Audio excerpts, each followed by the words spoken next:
My son, Mark, cleared his throat, a loud, obnoxious sound designed to command attention in the sterile silence of the lawyer's office. He adjusted his tie, a silk monstrosity that probably cost more than my monthly grocery bill. Beside him, my daughter, Chloe, was surreptitiously scrolling through a luxury real estate app on her phone, already spending the money she was convinced was hers. They looked at me with a mixture of pity and condescension, the same look they'd given me my entire life. They saw me as their simple, naive mother, a woman who stumbled into a fortune and was too foolish to manage it herself. They were here to help me, to guide me in setting up a trust that they would, of course, manage on my behalf. The lawyer, a stern-faced man named Mr. Davies, placed a thick leather-bound folder on the polished mahogany table. He looked at my children, then at me, and his expression was completely unreadable. They didn't realize that the entire meeting was a trap, and Mr. Davies was my lawyer, not a neutral party. They believed they were about to secure their future by controlling my inheritance. They had no idea they were attending their own financial funeral. Why would I set up my own children for a fall this spectacular? To understand that, you have to understand the phone call that started it all, a call that dredged up a past I thought was long buried. The call came on a Tuesday morning. I was in my small garden, my hands buried in the cool earth, which was one of the few places I ever felt at peace. An unknown number from an out-of-state area code flashed on my screen. I almost ignored it, but something made me answer. The voice on the other end was a man I didn't know, a lawyer from Maine. He informed me in a very formal tone that my great-aunt Agatha had passed away. I hadn't spoken to Agatha in nearly 30 years, not since my own mother had orchestrated a family-wide shunning. My mother had painted Agatha as a bitter, eccentric old woman who had turned her back on the family. The truth was, Agatha was the only one who ever stood up for me, and she was exiled for it. Now she was gone. And according to this lawyer, she had left me everything. Everything, I had repeated into the phone, my voice barely a whisper. The word felt foreign in my mouth. I owned a small mortgaged house, a 10-year-old car, and a savings account that was more of a puddle than a pond. Everything wasn't a concept I was familiar with. The lawyer, Mr. Peterson, began to list the assets. A coastal estate in Maine, a portfolio of stocks and bonds that made my head spin, a collection of antiques, and a cash reserve with so many zeros, I thought he had made a mistake. The total value was well over $8 million. I sank onto my porch steps, the phone slick in my hand. It wasn't the money that stunned me into silence, though. It was the letter. Mr. Peterson said Agatha had left a personal letter for me to be read only after I had accepted the inheritance. He said she never stopped thinking about me. For the first time in 30 years, I felt seen. I felt a pang of grief so sharp it stole my breath. Not just for Agatha, but for the relationship my mother had stolen from us. When I told Mark and Chloe, their reactions were immediate and entirely predictable. I had gathered them in my small living room, intending to share the news solemnly. Before I could even finish explaining who Agatha was, their eyes had glazed over with dollar signs.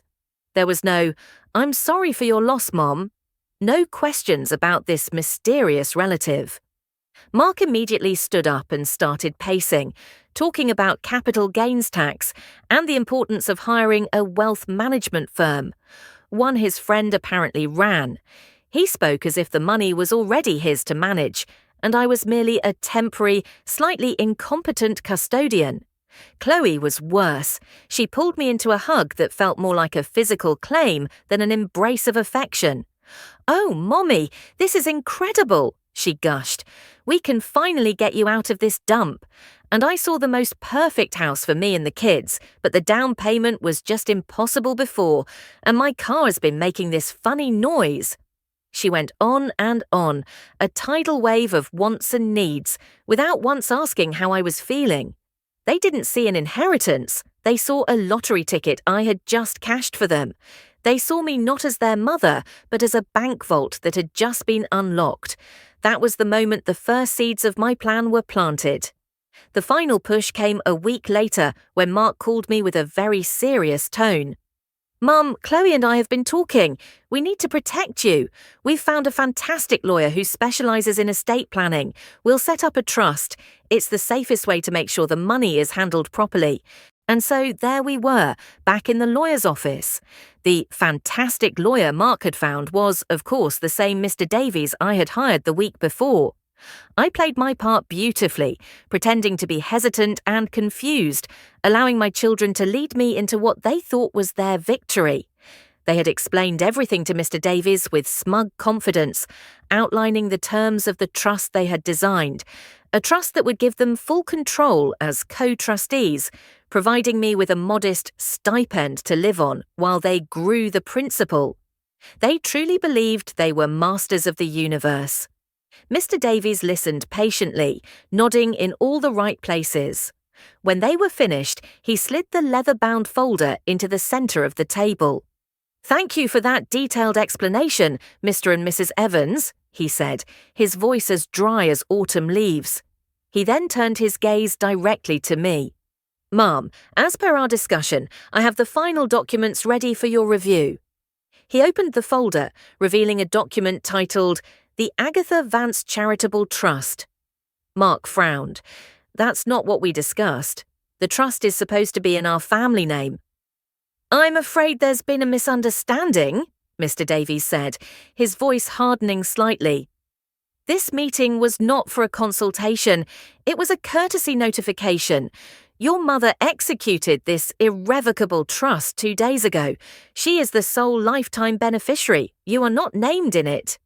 The silence that followed was deafening. Chloe's phone clattered onto the table. Mark's face went from pale to a blotchy, furious red. "What? That's impossible. She can't do that. You tricked us," he sputtered, pointing a shaking finger at me. Chloe's eyes filled with tears of pure frustration. "Mum, how could you? After all we planned, I've already put a deposit down on the house." I looked at my 2 children, my own flesh and blood, and for the first time I felt nothing but a cold, clear sense of finality.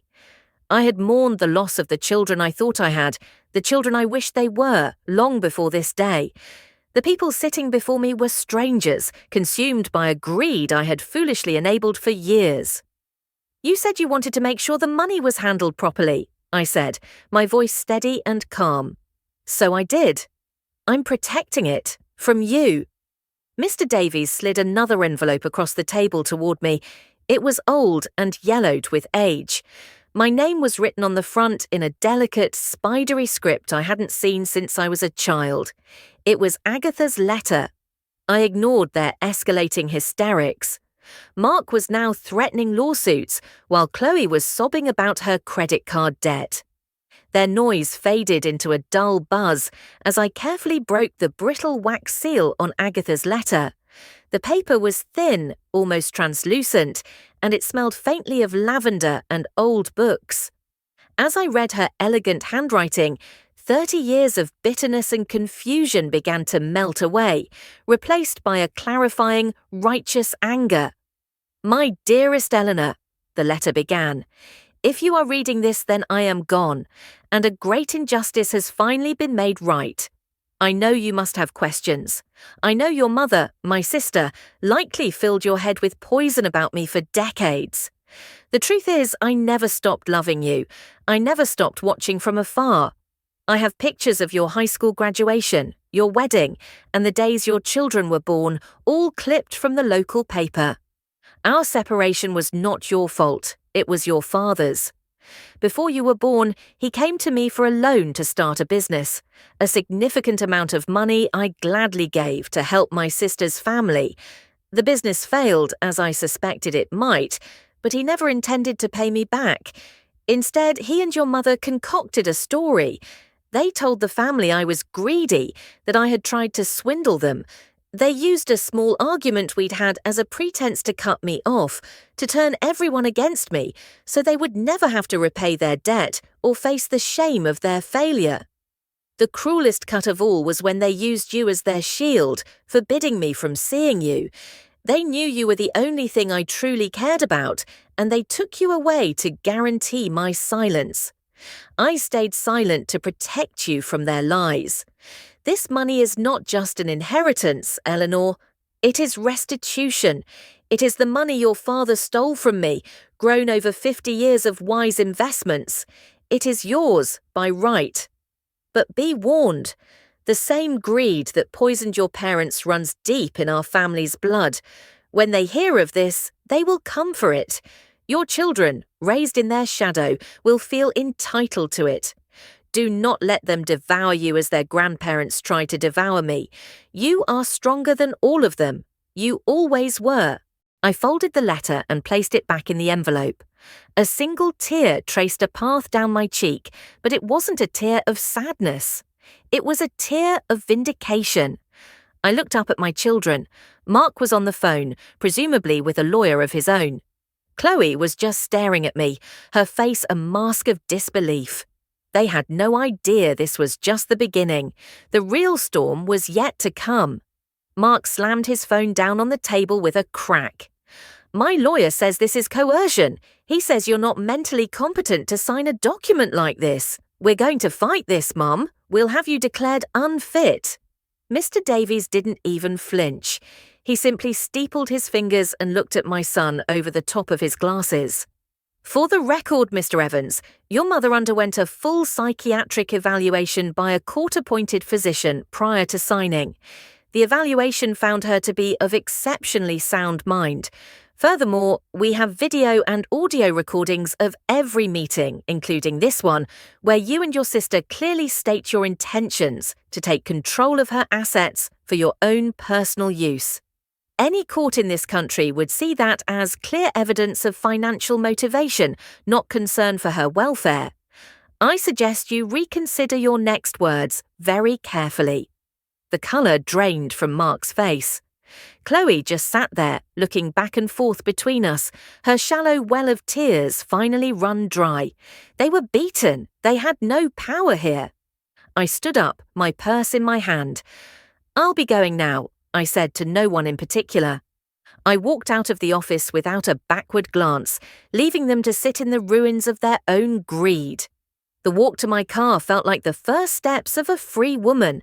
I felt lighter than I had in years. The peace, however, was short-lived. My phone rang just as I was pulling into my driveway. The caller ID read Mom. I let it ring 3 times before answering, taking a deep, fortifying breath. Hello, Mother, I said, my voice even. Eleanor, thank God.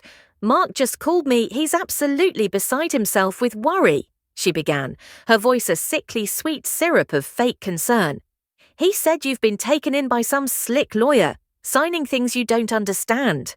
Darling, you know you can't handle this kind of money. It should be managed by the family, for your own good. There it was, the same old script, the same condescending tone that implied I was a child, incapable and foolish. In the past, her words would have made me shrink. Now, with Agatha's truth burning in my memory, they were just pathetic. The money is being handled exactly as it should be, I replied, my voice as cold as steel. Her tone shifted instantly, the sweetness curdling into acid. Don't you use that voice with me. That money is from Agatha. It's family money. After all your father and I did for you, this is how you repay us. By hoarding it all for yourself. You were always such a selfish, ungrateful child. The old insults came so easily to her, but this time they didn't land. I knew the truth. Agatha was very specific about her wishes, I said calmly, and I know exactly why. There was a pause on the other end of the line, a sharp intake of breath. She knew that I knew. We're coming over, she snapped. Your father and I. We're going to sort this out. This is not over. She hung up before I could reply. The click of the disconnected call was a starting pistol. The old me would have panicked. I would have cleaned the house frantically, baked something as a peace offering, and braced myself for the inevitable storm of criticism and emotional abuse. But the old me was gone, buried under 30 years of resentment, and finally laid to rest by Agatha's letter. The new me walked calmly into the kitchen and put on a pot of coffee. I then went to my small desk and took out a fresh notepad and a pen. When the doorbell rang 20 minutes later, a sharp, imperious series of jabs, I was sitting in my favourite armchair, sipping my coffee, completely calm. I didn't get up. I let them ring it again, just to make them wait. Finally, I opened the door. There they were, a match set of misery. My father, John, was a big man who had shrunk with age but retained his blustering, red-faced demeanour. My mother, Helen, stood beside him, thin and rigid, her face a mask of pinched disapproval. They brushed past me without a word of greeting, as if they owned the place. "Right," my father started, turning to face me in the middle of my living room. "Let's have it. Where's the paperwork your mother told me about? We're taking it to a real lawyer, someone who can undo this mess." My mother walked around the room, touching my things with a look of distaste. "I can't believe you still have this dreadful couch, Eleanor. With all that money, you could at least buy some decent furniture, but you were never one for good taste." It was their classic strategy. He was the battering ram, she was the poison dart. I didn't respond to their attacks. I simply took another sip of my coffee and looked at my father. "There's no mess to undo. Everything is legally sound." "Don't be a fool," he boomed. "That money belongs to this family. Agatha owed us." That was the opening I was waiting for. "Owed you?" I asked, my voice dangerously quiet. "Owed you for what exactly? Was it for the business loan you took from her 50 years ago? The one you never paid back?" The bluster vanished from my father's face, replaced by a flicker of pure panic. My mother froze, her hand hovering over a framed photo of my children. They stared at me, utterly stunned into silence. They had built their entire lives on that lie, on the foundation of that one great betrayal. They never imagined in their wildest dreams that the walls would ever come crashing down. They thought their secrets were buried with Agatha. They didn't realize she had left me a map. She was a liar, my mother hissed, her composure shattering like cheap glass. "A bitter, jealous old woman. How dare you bring up her delusional fantasies in this house, in front of your father?" My father, finding his voice, puffed up his chest again. "Your mother's right. It was a gift. She gave us that money. We built our lives with it, gave you a good life with it. You'd have had nothing if it weren't for us." I almost laughed. A good life? My childhood was a long, grey landscape of being second best, of being the quiet, overlooked scapegoat, while my brother, their golden child, who died in a car crash when I was 20, could do no wrong. They had given me scraps of affection and called it a feast. "It wasn't a gift," I said, my voice cutting through their frantic denials. "And Agatha didn't just leave a letter." I leaned forward and picked up a thick manila envelope from the coffee table, the one Mr. Davies had prepared for me. "She left copies of her financial records, ledgers, bank statements, and this." I slid a single sheet of paper out and placed it on the table between us. It was a high-quality copy of a promissory note dated 51 years ago. The terms were clear, the amount was listed, and my father's arrogant, youthful signature was scrawled at the bottom. My father stared at the paper as if it were a snake. My mother's face, already pale, turned a ghostly white. The lie they had lived for half a century was right there, in black and white, undeniable and eternal. "So you see," I continued, my voice calm and measured, "this isn't a family inheritance you're entitled to. It's the repayment of a debt. Agatha's final act was to balance the books." My mother finally broke. A raw, guttural sound of pure rage escaped her lips. "You worthless girl," she shrieked, all pretense of maternal affection gone. "We gave you everything. We should have known you were a viper, just like her. You'll be all alone with that money, you know. Your children won't speak to you. You'll die miserable and alone." "No, Mother," I said, standing up.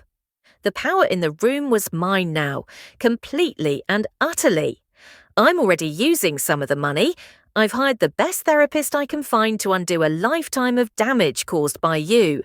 And I've instructed Mr. Davies to set up education trusts for my future grandchildren, trusts that my own children can never, ever touch. The cycle of your greed and abuse ends with me right now. Now get out of my house. My father looked like he wanted to argue, to puff up his chest one last time, but the sight of my hand on my phone, ready to dial 911, seemed to deflate him completely. My mother shot me a look of pure, unadulterated hatred, a look that promised a lifetime of resentment. I met her gaze without flinching until she looked away first. They left without another word. The sound of their car speeding away down the street was the sweetest music I had ever heard. The silence they left behind wasn't empty. It was peaceful. It was the sound of freedom. In the weeks that followed, the fallout was predictable. Mark and Chloe launched a barrage of angry texts and voicemails, swinging wildly from pathetic apologies to bitter accusations. Chloe sent me photos of her children, my grandchildren, with captions like, "How could you do this to your own family?" Mark threatened me with a lawsuit for emotional distress. I never responded. I had Mr. Davies send them both a formal cease and desist letter, making it clear that any further contact would be considered harassment. Then I blocked their numbers. I blocked my parents' numbers. I cut the rot out, cleanly and completely. I sold my little house and everything in it that reminded me of my old life. I packed a few sentimental items, Agatha's letter, and my gardening tools, and I moved to Maine. The house Agatha left me wasn't a palace, but a beautiful old home overlooking the ocean, with a sprawling garden that had been lovingly tended for decades. For the first time, I felt like I was home. I spent my days reading, walking on the beach, and working in the soil. I funded a new children's wing at the local library in Agatha's name. I took cooking classes in Italy and saw the northern lights in Iceland. The money didn't buy happiness, but it bought me the freedom to find it myself. It removed the cage my family had built around me, a cage of obligation, guilt, and low self-worth. Every day I wake up to the sound of the ocean, not to the heavy weight of their expectations. My children and my parents chose money over me. They made their decision, and I made mine. I chose peace. I chose the life Agatha always knew I deserved. I chose myself, and in the end, that was the greatest inheritance of all